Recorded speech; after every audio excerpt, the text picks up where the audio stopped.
அஸ்ஸலாமு அலைக்கும் வரஹ்மத்துல்லாஹி வபரகாத்துஹு.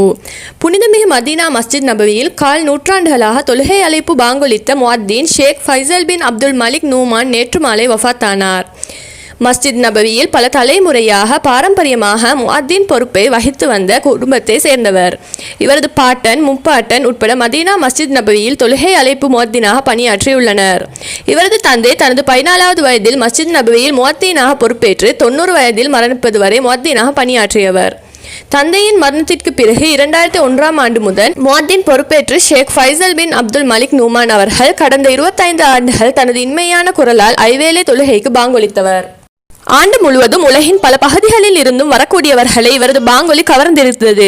உடல் நலக்குறைவு காரணமாக நேற்று மாலை வஃபாத்தானவரின் ஜனாசா இன்று அதிகாலை ஃபஜ்ர் தொழுகையோடு மஸ்ஜித் நபவியில் ஜனாசா தொழுகைக்கு பின் மதீனா ஜன்னத்துல் பகீ கபரிஸ்தானத்தில் நல்லடக்கம் செய்யப்பட்டது. அல்லாஹ் மஃபிரத் அருள்வானாக.